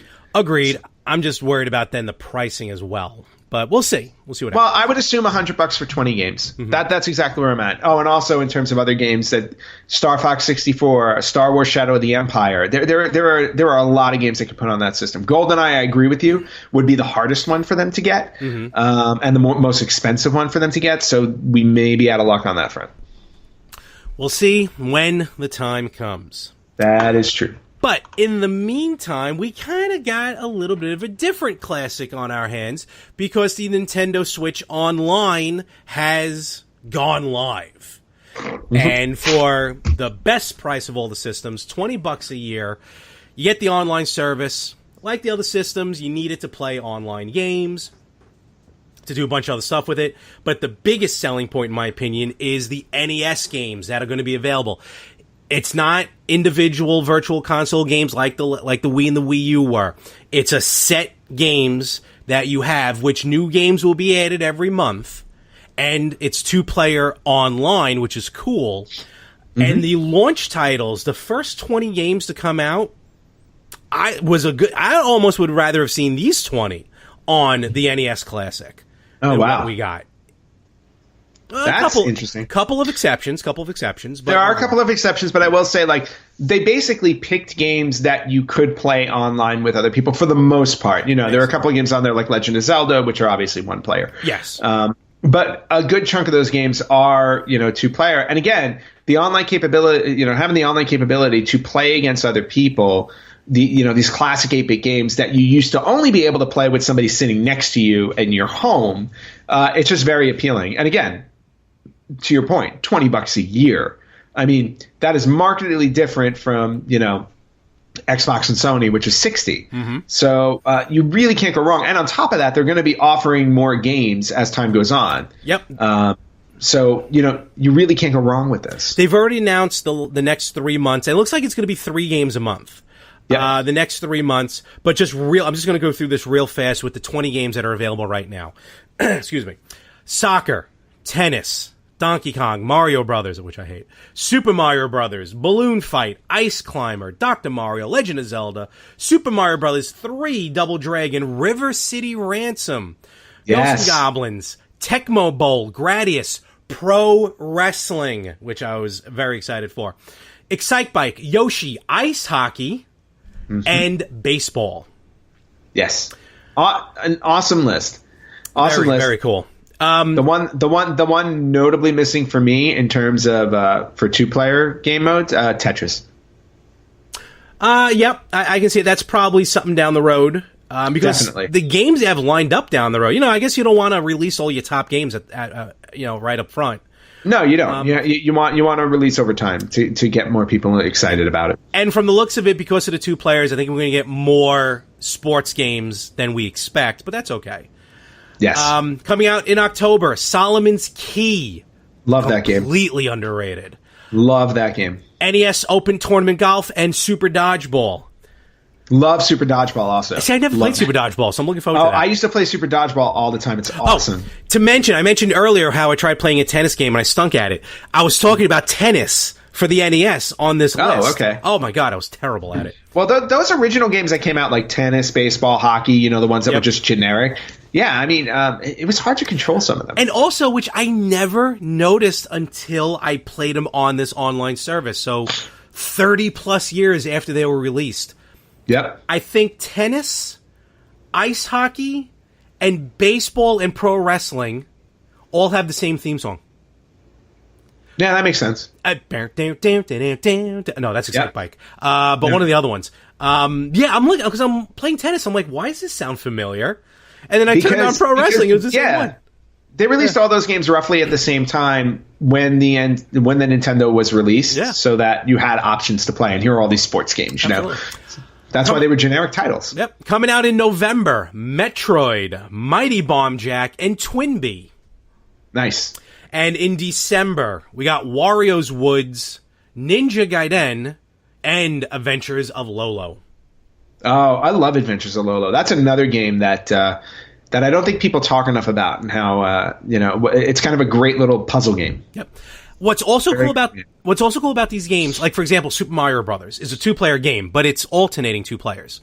So what you can do is when you're playing online, you can, like, the second player or whoever I guess isn't playing can actually display a hand-shaped cursor, kind of like the Wii cursor, on your screen, and you can you can actually point stuff out to the person who's playing. That's awesome. Which is cool. The voice chat is through the Nintendo Switch Online app. Okay, we can. I'm not a fan of that at all. You know what? That's what's keeping it at $20 a month. $20 exactly. I mean, for that, I can just call you on the phone. Yeah. And the biggest, coolest thing of all is, and you have to be a member of the online to be able to get these, is the NES Joy-Con controllers. Yes. And you get 2 of them this time. Yeah, original wireless NES controllers. And they plug right into the sides like the Joy-Cons do. So yeah, that's a really cool option. If you haven't signed up for it yet, sign up for it now. $20 a year, you cannot go wrong. Yes. And that was basically it with the retro news. A lot of cool stuff happening, a lot of minis, and a lot more money. Well, I got a couple of quick ones. What? Really, what? It's not a couple of surprises. No, not a couple of surprises, but one other thing to point out, and it's a little bit of sad news for us for streamers. YouTube has officially decided that they will be closing down their gaming stream app. So anybody who does stream games through the YouTube app, unfortunately, I think as of March of 2019, you will no longer be able to. So RIP YouTube game streaming app. Weird. Yeah, I don't know why they're doing that, but I guess they just feel it's not worth it, or they want people to go out and actually live life. No, I just think that the competition is just getting a little too fierce for them, and they weren't able to keep up with it. Hey, not the end of the world. There are other streaming platforms, and then there was another article that I did not put on the list because I wanted to surprise you with it. Okay. And this is something that was just announced on Friday. It was coming on the heels of the N64 Classic trademark. Okay. And apparently somebody else did a little more digging because we know about the N64 Classic trademark. Then there was the Game Boy one because remember there was talk about the Game Boy Classic also coming. Somebody else found another trademark that they filed after they filed the N64 one, and it's for a Virtual Boy Classic. For real? Yes. Really? Oh, yes. Man. That is because you can fit the entire library on it. On the actual system. So, yeah. So, they're apparently going to test the water again with the Virtual Boy by going with the Virtual Boy Classic. I'll test it. I'm in. I know you'll test it. And probably the most interesting thing out of the filing that I read is that I'm totally lying to you right now and you fell for it. Hashtag VB sucks. You lose. Okay, Larry, it is time for this week's Did You Know? I'm sorry, I'm still recovering. Oh. Virtual Boy, I'm sorry. Yeah, well, these things sting, Larry, and I hate to tell you that I enjoy every time I do it to you. And that sentence can be misconstrued. Moving on. This week's Did You Know? Okay. Yes. So this week, actually, this comes out based on a tweet that was released last week by the one and only Seth Rogen. Yes, I saw this. Yes. Now, this is something I already knew, but a lot of people did not know this. All right, hold on. Full disclosure. Did you know this from, day one? No, I didn't. No. Okay, I did not know this from day one. I learned this later on, much later on. Oh, yeah. I learned about this. I know what you're talking about. I learned about this a couple years ago. Yeah, exactly. I learned about this. I didn't learn about it, a couple years ago. I think I learned about it before that. But still, it's something I found out, but not when I originally had the game. But if you read Seth Rogen's tweet, he basically, he let everybody in on the game in the NES game Duck Hunt. If you had the second controller plugged in, you were actually able to control the direction of the duck on the screen while player one was trying to shoot the duck down. So it was basically a two-player game. Exactly. It was a two-player game. It's just, again, it's one of those things that nobody really noticed. Now, I want to go back and see if it listed that in the original instruction booklet. I was just going to ask that because... Right. Yeah. Because it's entirely possible they did, or if it was just something that was going to be an Easter egg you would eventually uncover. It's as if we don't have some sort of technology that lets us maybe look up what the... Well, but exactly. But the bottom line is, a majority of people did not know this. No, not at all. So it was actually kind of cool to see Seth Rogen release it in a tweet and blow everybody's mind. So, so Duck Hunt, if you ever go back and play it, even though you really can't now on today's televisions, the second controller controls the direction of the duck, and that is this week's did you know? Final round. All right, so we're getting ready to wind this episode down, and as much as the show's winding down, I'm wound up because last night I finally did something, added to the list of games that I've beaten finally. Yes, you have beaten game number 3. I wouldn't say game 3, but definitely probably still in the single digits, I'll be honest. Really? I was just joking. No. Off the top of my head, I have to actually sit down and write the list out, but and it's not a lot, as we know, but it's been more now than it has in the past. Last night I went to Game On out here on Long Island, and actually they were doing a TurboGrafx night, TurboGrafx 16, even though the game I beat was not TurboGrafx. I never actually sat down, just real quick to mention, a friend of mine, Robbie, if you listen somehow to the podcast, it'd be awesome if you did, and I'm giving you a shout out. He was the only kid I knew in the neighborhood who had a TurboGrafx 16. And even then I was like, what the hell is this? So Game On, someone sold back just a library of games, systems. We were using the Turbo Duo. Nice. And someone on Facebook.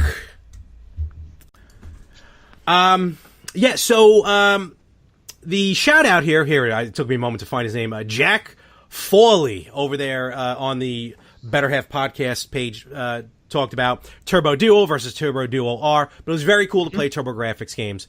Jackie Chan on TurboGrafx, actually amazing. Really? But the game I beat, because while they were doing that, I'm like, you know what, let me try and beat Jaws, and I did finally on the NES after congratulations. Years. Yes. It was funny because I started. You can watch it on our Facebook page. You can watch the end of it on our Instagram page, both Retro Gamers Podcast. I started recording like halfway into it because I didn't think I was just playing for fun. And when I finally started realizing I think I may have a chance here, that's when I started recording.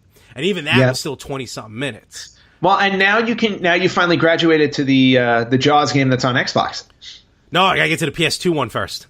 Oh, is there a PS2 one? There is a PS2, which I bought for the host of the Yin and Yang podcast, and he never paid me for it, nor picked it up. So now... Oh, bad Yin. Bad Yin.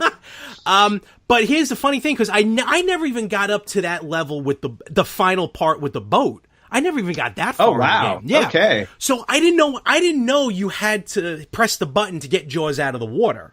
Which essentially, and I never saw Jaws 4, you got to shock Jaws. That's what happens. They shock Jaws. Yep. He comes out of the water, and then you hit him.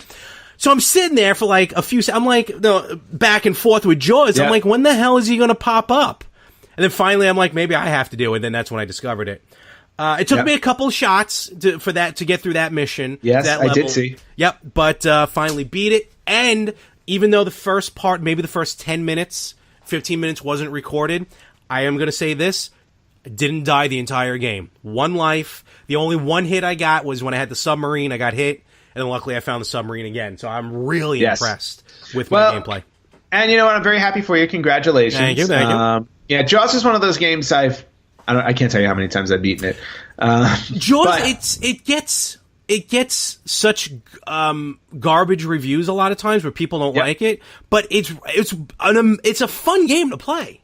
Oh no, it's I always call that game a guilty pleasure. Absolutely. And the reason why it may not be it doesn't people don't think it's a great game is you can beat it in about 15 minutes. You can. The speed run I think is like 8 minutes, even though supposedly they were watching last night someone speed run it in 4, but I think that was whatever it is, but I guess in a regular person, roughly like 15 minutes. Well, I did about a half hour, so yeah, so but for a first time, I go, that's pretty damn good. Exactly. I've beaten it so many times that I've gotten it down to like 15, 16 minutes because I streamed it. You did, yep.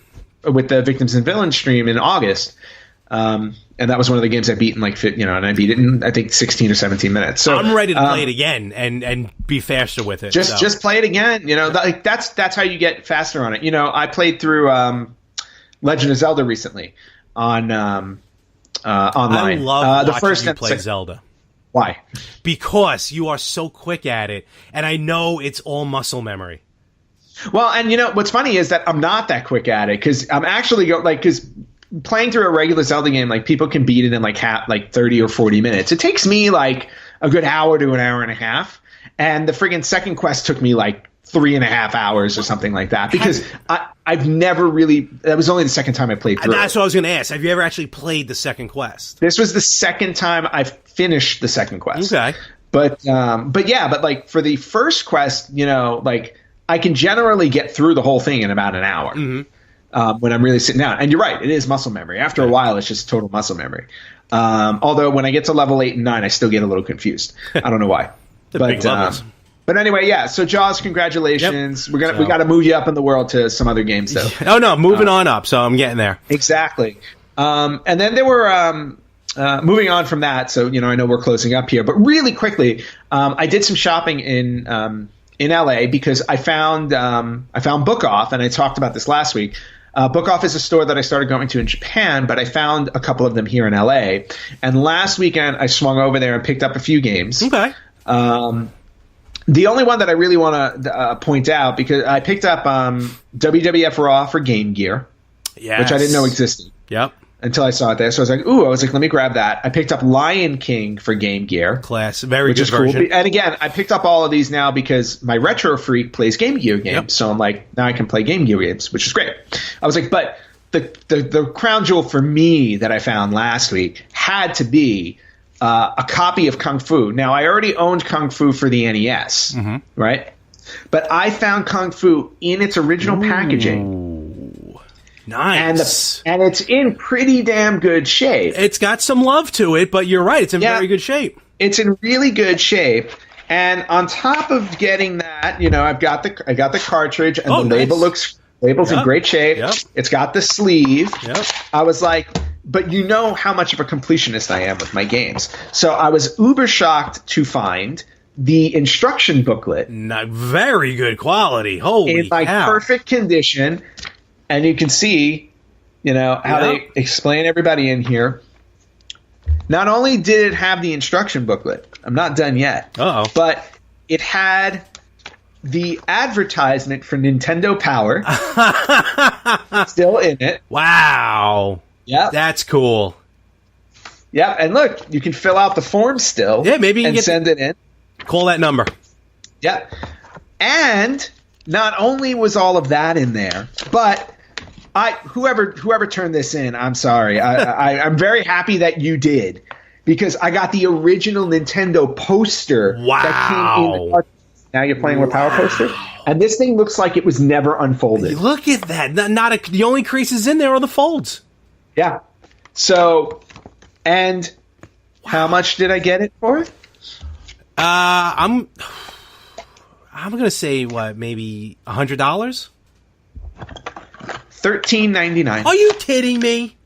$13.99 for a complete copy of Kung Fu with everything in its packaging. Holy cow! I think the only thing missing was usually they had like the foam piece usually in there. Foam pieces in the bottom. Foam pieces in there.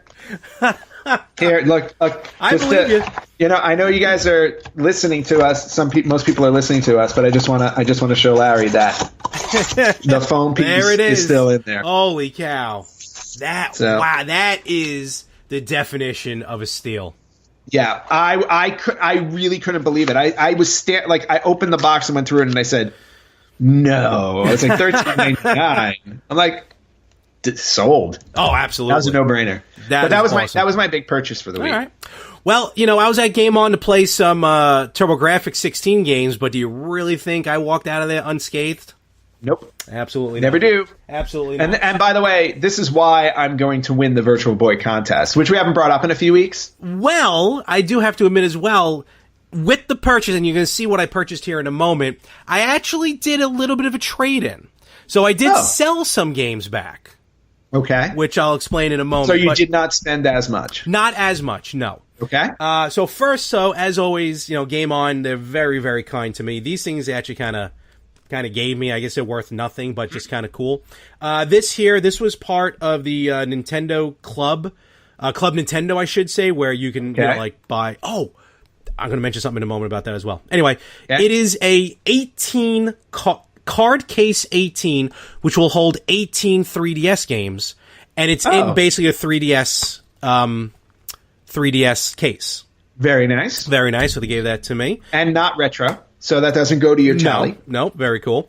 This is not retro; it's a reproduction. But and I haven't opened it yet, so because I don't know if I want to. We all know Nintendo actually started in the late 1800s as these rice cards, and this is reproduction of those original rice cards that Nintendo originally put out. That's really cool. And I'm not sure. He thinks it can't. Well, it's from Nintendo, as you can see. I don't. Tristan said it's probably from the Club Nintendo. I don't think it is. I think just something that was sold over there in Japan. So those two things are really cool. What I want to mention real quick about Club Nintendo. Actually, Ant, if I may, on your personal Facebook page, you had posted a story, and we're not going to get into it, but a story about how iTunes movies are disappearing from people's iTunes. Oh, yes. Interesting to read, is what it is. But it led to a discussion where I was really the only one, like, I'm all in on digital, as everyone knows. Yes. I'm kind of over short of the old stuff. The new stuff, A, I have no room to store anything, and B, I just find it more convenient. You still like the physical media. I get it. It's awesome. The NES, the Nintendo Switch Online is $20 a year. Yeah. When you buy games for the Nintendo Switch, there is a little bit of like a buyback program, where when you put the game in, you can quote unquote register the game, and then you get like, with the physical media, you get 1% back of the going price of the game, which you can use towards downloads, percentage off games. If you go to Club Nintendo, you know what it's all about. Okay. When you download the digital games, you actually get 5% back on the game that you pay. Also, with first-party games, Super Mario Party's doing it, and Mario Tennis Aces did it, where if you because you can pre-download and pre-purchase the game, where it downloads the game, but you can't play it till launch, you get bonus coins. You get bonus back, so you get extra stuff. Okay. And it's like each gold coin is a penny. Long story short, I had purchased so many digital games that instead of $20 for this year for me, I'm only paying $10. I got half off the online service. Nice. So it has some perks to it with the digital download. And you know what? I mean, I'm not going to knock it. It's one of those things where it's just, I get it. Yes, I totally get the digital thing. It's just that servers crash, the agreements expire and things happen. So my concern will always be, especially now when we're getting to the age of Disney is creating their own streaming service, right? Apple's getting their own streaming service. Everybody's starting to make their own streaming services. At what point will they pull things away and say, well, you purchased this through Vudu, you purchased this through this, but now that we're taking it back, we have the rights and you can't own it there anymore. So that's always my concern. And that's already happened with me, actually. Just real fast, then we'll move on because I got a couple things to show. The Star Wars, the original 6. I mean, they're all available. There's this thing where it's called Movies Anywhere, where you buy a movie in one spot and you can actually access it. Like, I can buy it on iTunes, I can get it on Vudu, I can get it on Google Play, all that stuff. Which kind of doesn't make sense because I have hooked up to TV. No, not really. In any event, it's available. So for the longest, I bought, when they came out digital, the first time they came out digital was the 6 Star Wars, the original 6 Star Wars movies. Got all 6 of them. They were available on iTunes and on Vudu. I bought it through Vudu. Then, like 6 months later, A New Hope, technically the first release Star, we all know. A New Hope was not available on my iTunes. The other 5 were, but not A New Hope. New Hope was still available for me on Vudu because that's where I bought it. Right, but not on iTunes. When I asked about it, and this is when the program was very limited to a very small, they've expanded it since then, but it was a very small limited group. They said because iTunes, or that particular movie, the distribution rights changed to a company that didn't partake in that program. So that's why now the other 5 stayed, but for some reason A New Hope. You lost A New Hope. Was unavailable. Only lost it on iTunes. I can still play it on Vudu. So it's weird, but is weird. Yeah, it's weird. It's just something to be cognizant of when you decide to ditch the physical for the digital. Like, these are potential issues that could be coming up down the road. And when I say down the road, I'm talking soon. Yeah, because everybody's starting to separate into their own services. All right, so to go back real quick, then we'll get ready to wrap this up. I did buy 2 more things. First of all, which is I'm starting This is pretty cool. Long story short, it's a gold Mega Man pop. Oh, that's awesome. This was very cool. I also love that. have a black and white Mega Man pop that designed like this, and not here, but I think I have also the regular blue Mega Man pop. So this was actually a little more expensive. I don't want to give away the prices, but this was actually a little more expensive than I thought it was. Worth it, but more expensive. No, that's a really cool pop. Yeah. I'm not buying pop vinyls pop figures anymore because I just don't have space. I know you have like 1 million of them. I probably have over 230 of them, and I'm getting ready to sell a bunch of them because for a while I was just buying to get exclusives. Now I'm just getting the ones I want. I'm backing off That's big time. Just a smart way to go. And I need to sell them, hopefully, to offset everything. Yep. And then I'll just let the visual speak for itself. Uh-huh. Oh, you got your hands on it. This is it. Shining Force 3 for the Sega Saturn. The U.S. Shining Force 3. I've been waiting for... When did this game come out? Now that goes against your retro purchase. I have no problem with that. And how much was it? Game came out in 1998. The reason why I don't want to say the price is I'm not ducking it on purpose. It's just I get some good deals. So that's all I want to say. Well, we'll talk offline. Yes, we will. But it's the price is still within range. Right. But that is awesome. And I would I've been trying to get my hands on that game too because I want to live stream my first experience playing Shining Force 3, and I have a Sega Saturn sitting here thanks to my cousin Michael. Thank you again, Michael. Yep. So that is definitely like number one on my list. Now, here's the thing. Now, of course, those watch on YouTube realize there's no manual. Yes. Where those on audio now know there's no manual. Mm-hmm. I've been going to GameStop since December of 2017. Okay. This game has come through there twice. Mm-hmm. And I missed the first one by moments. I missed the first one, which was complete. And from what I understand, complete is like $250, give or take. I've seen unopened versions for $1,200. I believe it. And you know what? Well worth it in my opinion. Yep. I wouldn't buy an unopened one, but me neither. I would buy one with I would have spent $250 if it had the manual. But there's no manual in this one, but the guys over at Game On, they're nice enough, they're going to be on the lookout for a manual. Which I'll probably still have to pay a penny for, but well worth it. But also check eBay. Yeah, no, I'm going to look around. But just the fact that now I have the game. This was, we talked about Crown Jewels, what do we call it? Yeah. Hidden Gem, I don't know, whatever. So this is it. This was the one I'm looking for. Yes. And to be honest with you, now I'm happy. I'm good to go with my spending right now. So, I was going to say, you've got the two that I want. You've got Shining Force 3 and Shining Force CD. Yep. For Sega CD. And I still don't know. I got to get my hands on both of those. I'm still not 100% sure if they both work, but one day, when I get the Poly Mega in April, I'll find out. I was going to say, you couldn't test them at Game On? I didn't have time. He didn't have a Saturn available, so. Okay. But I trust it. I trust that it works. All right. Well, you know what? I mean, that is awesome. Congratulations on that one. Thank you. I'm so happy. All right. And then, are you done with your shopping? For the year, yes. Yeah. Okay. Just really quickly, I know again this is like the longest wrap up we've ever done. But I've been cleaning out my house and I've been trying to, I've set up my studio for the Retro Gamers podcast, which I still haven't debuted yet because I'm still trying to work out the kinks with Skype and my laptop and whatnot. But I was going through all of my stuff. And I came across something that I wanted to share. And I think, I have these. I've talked about these before. But I wanted to share them because they're going to go up on my wall for when I podcast.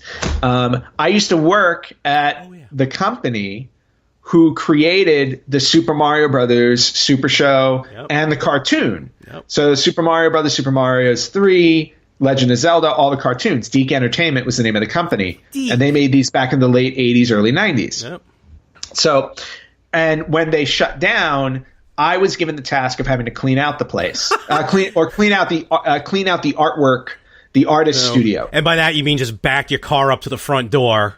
Well, they literally told me to throw out all the art, and I'm like, that's all they said. The company that bought us turned around and said, we want to turn this room into offices, throw everything out, and I'm like, okay, and I did exactly what you said.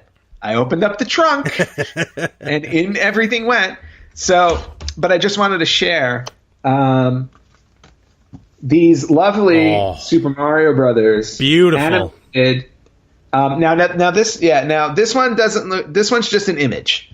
This is just a print of the Super Mario Brothers animated show. Still very nice, very nice. Which is super cool. Okay, that's just one thing. However, now this, if I'm looking at it correctly, this is also an image from Super Mario Brothers 3. Ooh, is that like a cell?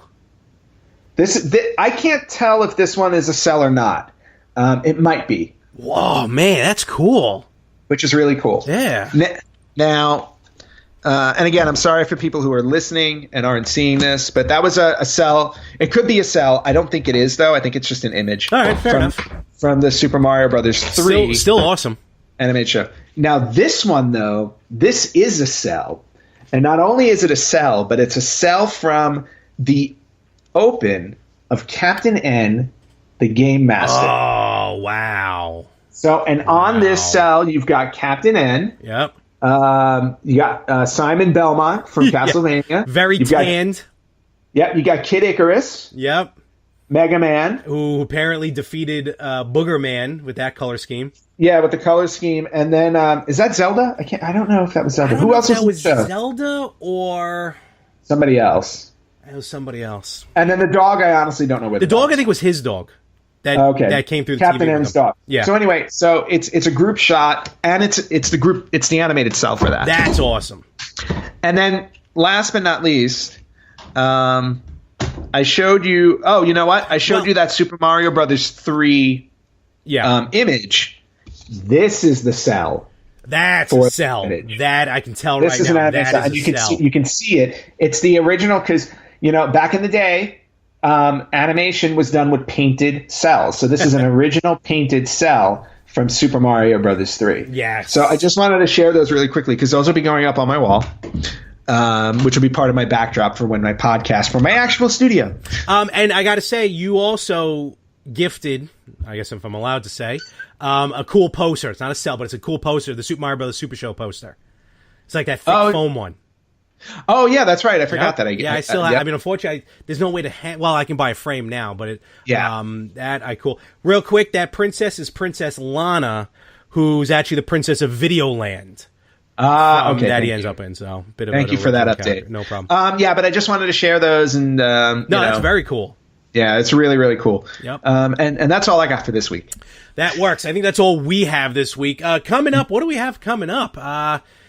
You hitting any shows or anything? There is actually this will have already passed by the time the episode drops, but at Union Station, the Union train station here in LA, on this weekend, September 22nd and 23rd, they're doing a retrocade experience where they're going to have 40 arcade cabinets at the train station for you to play. And Union Station here is kind of like Grand Central Station in New York. Okay.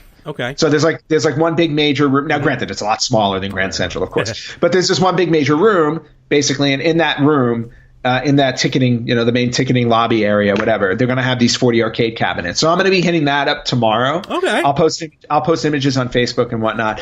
There's also a SoCal Retro Gaming Expo swap meet tomorrow on Sunday the 23rd as well. So I may be posting pictures from that if I make it there. I don't know if I'm going to. Okay. But those are the two things that I have going on at the moment. Very cool. As far as with the retro gamers, I don't have anything really until I actually head to LA in November. Oh, wow.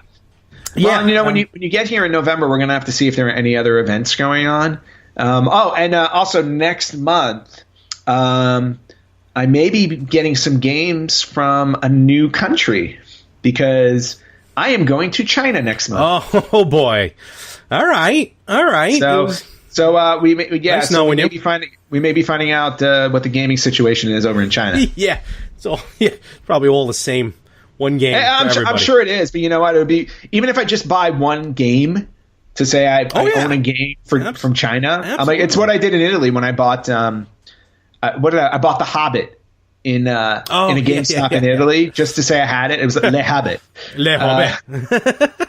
So, yeah, just picking up a game from any country that I visit to now is a thing for me. No more systems from other countries. Unless it's unique to that country, then I'll consider it. But, I'm trying to, avoid that. Probably some sort of weird knockoff. But no, that's cool. Enjoy your trip. You will not be able to Skype from China. I know that for a fact. No. When I go to China, there'll be no Skyping. But we'll record before I go. We'll figure it out. And then after that, and then immediately after that, I will be flying from China to New York for the weekend, because that is the weekend I'll be in for my 40th. That's where you're going. Okay. I'm going the week before I come to New York. All right, cool. We'll try and do something. Can't wait for the jet lag. Well, you're used to it by now. So I don't have a time zone anymore. It's Anthony Zone. That's what it is. That's right. Welcome to the Rippo Zone.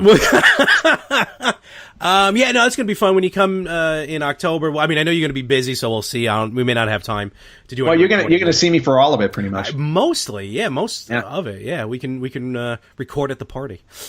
That is, I was actually going to consider that. Real, but that's up to you. It's your party. That's up to you. Cry if you want to. Well, I don't care. All right, cool. And then when we come out in November, we'll do some stuff. They broke ground for the Los Angeles Barcade, so to see what that's all about. I'm dying to go back. When you come out, we'll hit up Game Dude. We'll hit up Retro Game Camp. Absolutely. But we'll see if there's anything going on that weekend. So we got stuff coming up. We definitely do. There's stuff happening. And with the stuff that we're already doing, thankfully, it's all in the afternoon, late afternoon, early evening with all the wrestling. Yes. So we actually have time, unlike out here. Exactly. Cool. With that, I think that's about it. I think we're done. So I'm spent. I have to. It's time to go. I'm tired. I'm hungry. Folks, thank you very much for listening. Thank you very much for watching. Remember, follow us Facebook and Instagram everywhere at Retro Gamers Podcast. Subscribe wherever you listen to podcasts. Give us a 5-star rating, please. The more ratings we get, the more people will hear us. And I think the YouTube is also Retro Gamers Podcast. YouTube is Retro Gamers Podcast as well. You can check out. We now post our podcast in video form on YouTube. So if you want to watch us instead of just listening to us, that's cool. Honestly, with our two faces, it's perfectly fine if you just listen to us. And of course, give us the feedback, email at theretrogamers.com. And with that, Anthony, have a wonderful week. You too. Thank you very much. And as always, we'll do this again. Yes, definitely. We'll do it right here next week on the Retro Gamers Podcast.